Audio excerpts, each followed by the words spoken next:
Thank you for listening to Life Improvement Radio. You are listening to a rebroadcast of a previously recorded show.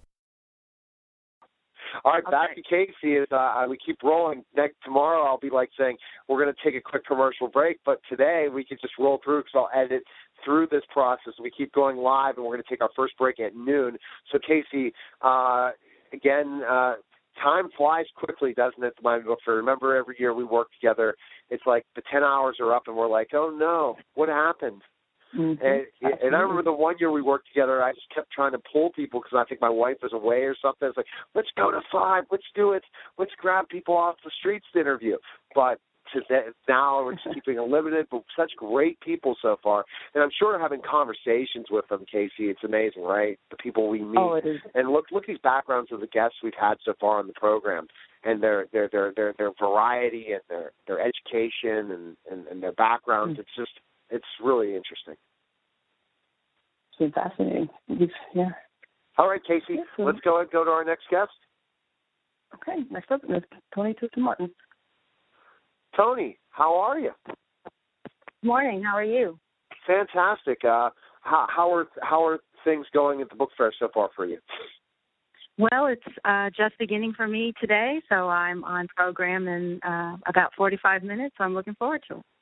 Oh, so you let's kind of keep your mind, as I know when you go out and speak and present, it can become nerve-wracking. I just started in this public speaking type of thing this year, and I had 3 talks, and it was like 3 or 4 years before. It's a different thing than doing a radio interview or a television interview because your audience is captivated, but yet it's you talking and presenting and making it interesting for the other people, right? For sure, and whoever you're on your panel and stuff, yeah. Yeah, of course.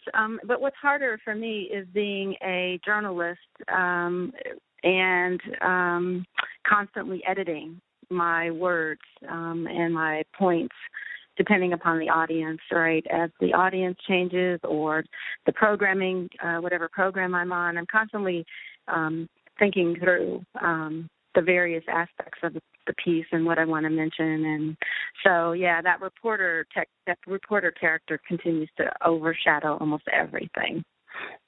Is it the journalist that always wants to make changes, especially a writer more than let's say, a television host or a radio host, that the constant changing of things because of you write with words, and in that spoken word you always say, oh, that could have been better, right? That's why you're glad you have editors, but dealing with that. Right, and the overthinking of the process. So on tape, there is the anguish until it airs or appears in print, and then to see whether I've spoken too quickly and too conversationally, which means that the remarks can be really not flippant, but, they're overly conversational. So I've had to really make a practice of slowing down and thinking about my words as if I were writing them, not in the casual sense of just talking to a friend. Interesting. Well, as a journalist in radio, I love the conversation style. It's the most interesting for listeners, especially when you have the time to have that and people are more captivated. So it's different the way you have to catch them in writing quickly and get that information out so that people stay interested. But when you're listening and it's performance-based, not on stage, but more interviews, I see the people that are more connecting to the audience, they're the more likely for people to listen more and share it more on the internet. Sure, and the complication with that is when the two media are blended, right? So if you've been in this, and I think that's what I'm speaking to. I've had these conversational moments and then find the transcript is now published online, and it doesn't always translate the same way. So they you're take your information. You're absolutely right. And so when you're getting interviewed by somebody for print, you got to make sure you choose your words wisely because they can be taken out of context. Right, but if I'm doing an audio presentation that is going to be transcribed, and I had to learn this from going back and reading the transcripts, that's where the issue, I think, is for me, is that, as you say, once we're in a conversation, then it is much more free-flowing and easygoing, but that isn't how you would want to be portrayed in writing. You know, you wouldn't want to have run-on sentences and mixed tenses or, you know, misplaced participles and things like that. You're educating me, Toni, on this for sure, as we're kind of breaking down. But let's talk about specifically enough your book that you're co-author of and the specific things, but your background first as a journalist. Who do you write for? Yeah, so I was on staff at the Los Angeles Times when I started this project over 30 years ago, and moved on to be the food editor for the Plain Dealer in Cleveland. And then after that, I left the industry to raise my family and became a stay-at-home working mom, kept my identity and name alive by freelancing regularly, and staying in contact with food organizations so that when my children grew up and out, I would be ready to spring back to work. So I'm not writing for anyone at this point. I'm writing books, and I founded a nonprofit to support that project. Interesting. Okay. And that's always the interesting part of everything is our evolution in writing and different things like that. So tell us a little bit about your book now. Yeah, so while I was at the Times, I was looking for my grandmother on the pages of Southern food history, and I didn't find her there. In the cookbooks or in literature, African-American women were generally ignored, or their role and participation marginalized, or in some cases they were completely invisible. And so what started as a story for me in pursuit of voices that I could, real people that I could interview and capture their voices, has evolved into a project focused and dedicated to racial reconciliation, and that is this book that's just been out 2 months called The Jemima Code. The Jemima Code is a bibliography, an annotated bibliography of my rare Black book collection. Looking for those voices, I started collecting cookbooks, and now I have some 300 of them, and they date to 1827. About half the collection is reviewed in the Jemima Code. Wow. So that was a process. You said this has been a long process for this book to finally be released, correct? The writing involved, the research. Absolutely. Yeah, because as a mom, my life was dedicated to my kids, my family, and so I wasn't in active pursuit of this topic. It was always just there, hovering in the shadows in the back of my mind as something that I wanted to accomplish in terms of telling the true story, but I, of course, knew I needed to find the true story. And so the long research process involved several layers. One, I had to become a student of American and Southern studies. Right, I wasn't a PhD. I didn't have access to grad students who could help me do all of this research, and I didn't really have a great focus on Southern history. So I undertook a massive reading during those years while I was at home of reading everything I could about either American history, race relations, women and gender studies. I read literature. I read music lyrics. I searched in the Library of Congress and read slave narratives. And so that was a lot of what occupied the first years of research, was just getting myself familiar with this topic. The bibliography, in fact, is so large that we couldn't include it in the book. And I can't recall, but I think they're going to post it online because it's so big. And I think about how has cookbooks changed in the centuries of all the cookbooks you've collected. How have they changed? Well, there's an overarching, I shouldn't say there's an overarching theme that exists within the African American cookbook canon, and that is there seems to be a desire and a passion for community uplift. So even from the very beginning, when the first book, which was published in 1827 in Massachusetts, the author was the butler for the governor's mansion, and the governor, and worked in the governor's mansion. And even though history would have recorded him as a household worker, limited access to other economic employment opportunities,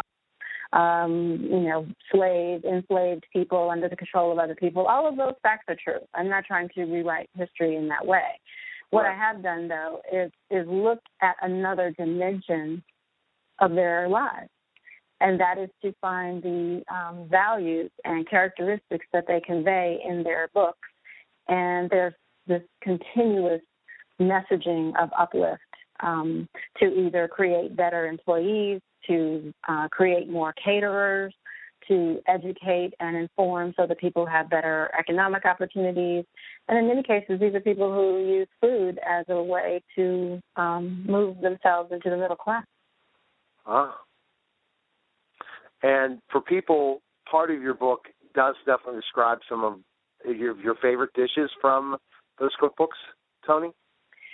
Yeah, so this isn't a recipe book by any means. There are a few select recipes there. Some of them are choices that I made because they were amusing, they were unusual, they were offensive. They run the gamut. But what is pretty consistent is the titles of recipes are given for most authors to just show the diversity of their food choices and the food that they were preparing and claiming to be their own.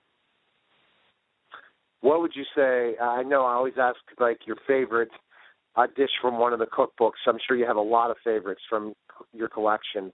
What would you say? Can you narrow it down to one, or is that very difficult for you? Oh, that's almost as hard as, or maybe more difficult than choosing your favorite author. Yeah. Sure, and then that is equivalent to trying to choose between your children. But what I can share is that there was a particularly amusing recipe for elephant stew, which I found to be quite entertaining, this idea that you would first have to find a pot big enough to contain the diced up elephant. And so that gives some of the spirit of these books, that they were light and breezy and filled with poetry, art. Really? There's lots of art and illustrations in these works. They really are quite breathtaking. They will be quite a surprise to readers. And what they communicate more than anything is a contrast to the idea and the perception of African American cooking in this country.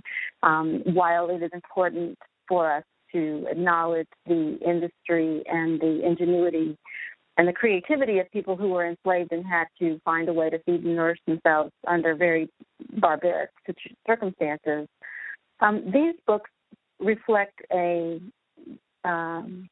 food that these people were cooking at work. Right. As caterers in the big house on southern plantations.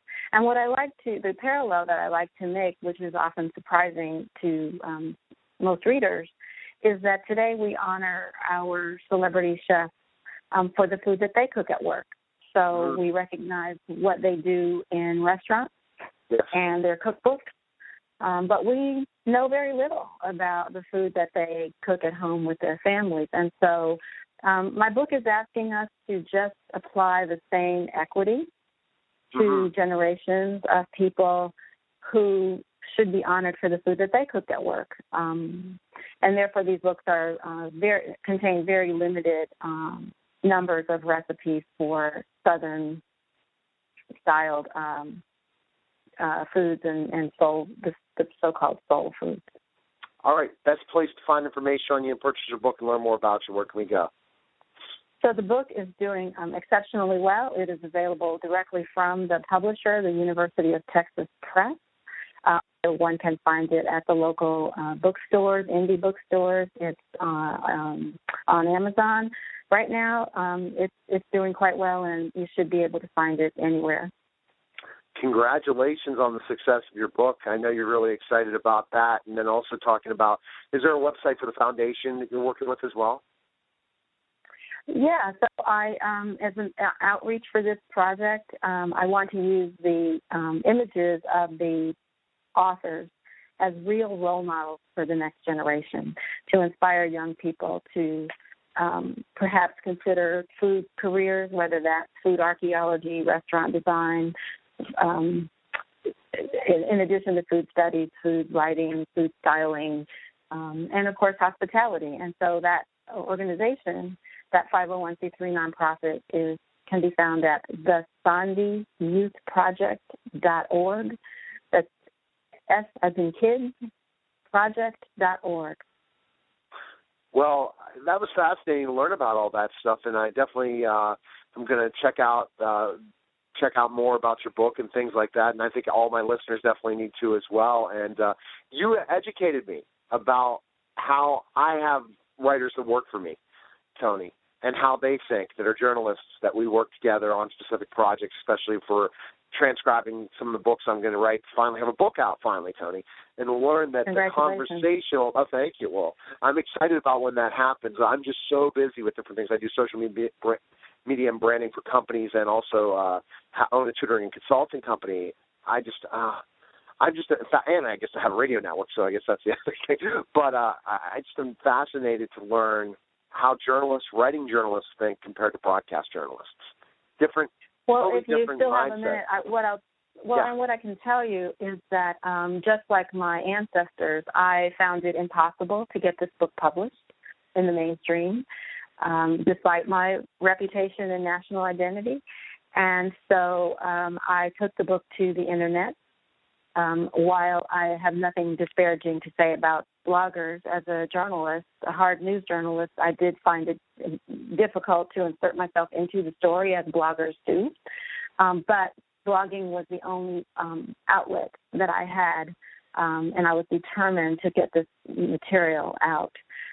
So I would advocate for your listeners that right now social media and the Internet have provided us with opportunities to hear multiple voices. Yes. There was a time when the voice could only be controlled by the local paper or, the powerful publishers. But now anyone can find an audience, and that audience might be in another part of the world. But you can find your audience and a passion and an outlet for your work. And so I'm still dedicated and committed to paper.